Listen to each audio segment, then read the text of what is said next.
welcome to Stripped Music Diary. I'm Shannon.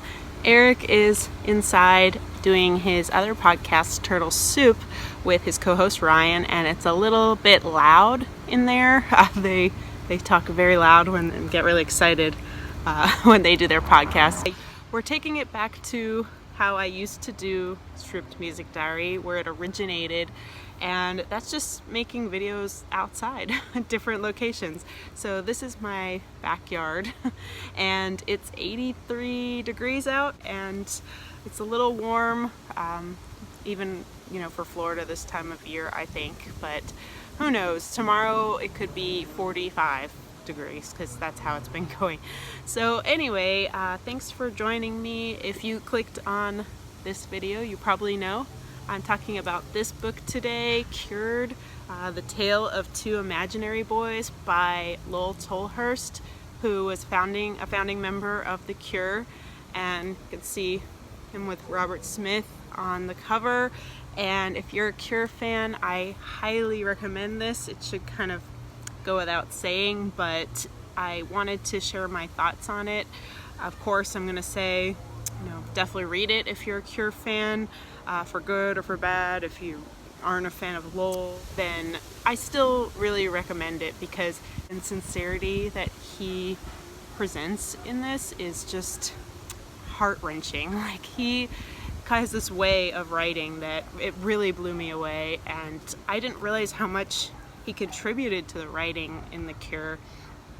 So if you don't know anything, I think a lot of people have a general idea of The Cure. They know that they're still a band, they know Robert Smith, but and then we have the purists who know everything, but I'm kind of in the middle, so I'm gonna go ahead and give you a little backstory in case you're in the middle or you just don't know that much about The Cure. They were formed when they were schoolboys, and Lowell and Robert grew up together. They were children getting on the bus. They'd hold hands to get on the bus and go to another town to go to school because their town, they're from Crowley, which is about 20 miles south of London, and there wasn't much there. They had to go, to school in another town. The towns outside of London during that time were built solely for families to live in a place that wasn't bombed out from the war, and a lot of London was still bombed out during this time, and it's very post-war, and the buildings that surrounded them in Crowley were very utilitarian, just brick and wall, and that's it. It just wasn't, there wasn't any charm or anything in these little towns that they lived in and surrounded London during the time. So there was nothing to do, and Lowell would get records from the local tobacco shop. And something that surprised me in the book was I've read quite a few British books before, and there'll be a lot of terminology that I don't really understand. He either has a good editor or just had the good foresight to not put too much British lingo in the book because I read it very easily and I didn't have any trouble.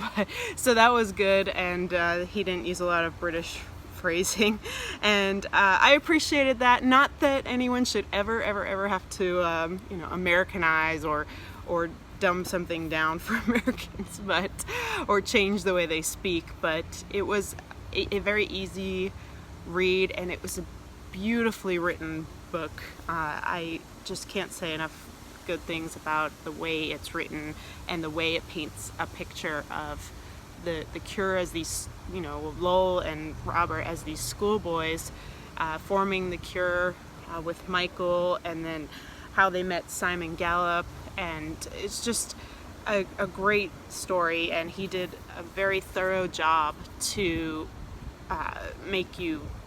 put you there, to put the reader there.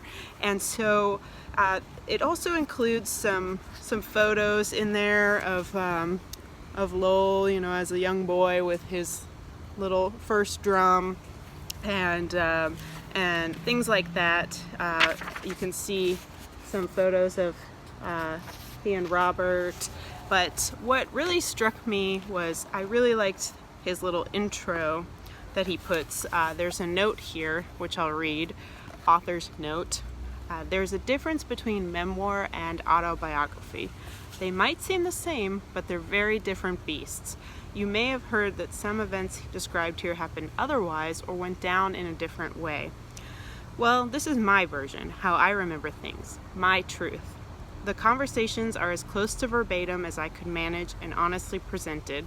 A name or two has been changed to protect the innocent. Mostly this is a record of the things that have kept me awake at 4 a.m., the precious flowers of the past blooming in the night corners or in the dark corners of memory. I have tried my best to capture whatever that light shone on. I hope it illuminates events for you as much as it has for me. Love, Lowell. And this book was published in 2016. He did go back to London and Crowley to research the book, which I imagine would be quite hard for him. I think he had to go to some of the bars that they frequented, because early in the book, when they were young men, that's really all there was to do, was to go to the pubs. And really, it really kind of set the precedent for a lot of the problems that Lowell had later in with the band and later in life with the alcoholism that he describes. And he was already predisposed to it through his family, the alcoholism, and that's really what ultimately got him kicked out of The Cure, was his alcoholism. And this is sort of his way of paying reparations for that, especially to Robert. I won't go too much into it, but it came down to Lowell taking Robert to court over the contract and over the songs and things with The Cure. And that was just a really, really sad part to read. You know, their friendship just kind of smashed to pieces, their childhood friendship. But if you've read even the Wikipedia page, you may know, or just going through the years as a Cure fan, you may know that Lowell did return to The Cure temporarily for some shows in around 2011 to do some like anniversary shows. They did one in particular I know of in Australia where they played 3 albums over 3-hour set together, and they're okay now. Lowell has paid his dues, and he's apologized to the band members, and he attends the shows, and he has found a happiness with a new lady that he has now married. So it has a happy ending, and that's hopefully not a spoiler, but I mean, like, The Cure has always persevered. But I just wanted to say how much this book has really resonated with me lately, and how much it really touched me as far as the writing. And it's a beautiful, beautiful account of The Cure, and it really goes back to when they were very young. So I just wanted to give my thoughts and say that it's a great read, and it really puts you there as a younger person who, I wasn't around the 80s, when they were blowing up. I wasn't around. I mean, I remember some videos in the 90s, and I remember them being interviewed on MTV and stuff, but I didn't really get into The Cure until about 2002 or so.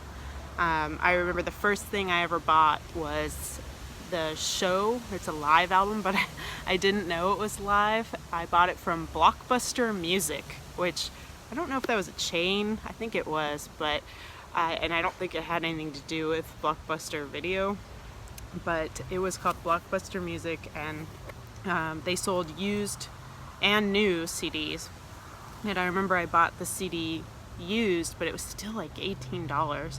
And I said, it has some of the songs I recognize. on here, I'll get this. But I didn't realize it was live, and I was just really blown away. Everything I'd heard that was live was like shitty punk, downloads and on punk comps and stuff, and I'm like, oh, live recordings are awful. But I was like, this is so beautiful, and Robert talking between the songs, and of course I ended up buying more after that, and Blood Flowers came out around 2000, so it's like, oh, well, this is their newer album, I'll get this, and that just solidified me as a fan. So I've been a fan for 20 years, but there are these people, I'm sure, who will read this book who have been a fan since the beginning, 1978, 1979. Their first song was kind of controversial. They recorded the song Killing an Arab, and they had to explain to people that it wasn't a racist song. It was an homage to the author Albert Camus, and I just didn't know that till much later. But there are people who, I'm sure, have followed the journey A to B, not jumping around. But this really fills in a lot of the gaps for me, and I just can't say how impressed and how blown away I was by the way he has a way with words, and it makes sense that he wrote quite a few things for The Cure, and including a lot of the lyrics, and I wasn't aware of that. So yeah, can learn a lot about The Cure from this book, and thanks so much for listening to me ramble about it and gush about it. It's a great book. Now I'm on to one about the Ramones, so maybe I'll do a video about that. Also, we are going to New York in 2 weeks, and I plan on making a video of all the record stores that we go to, so keep an eye on this channel for that. But yeah, the podcast will be back. For now, we'll just keep making some videos. We're trying to revive this channel and keep the content coming. We like making videos about music, so look for our New York video soon. And until next time, don't forget to rate, review, subscribe, all that. See you. Bye bye.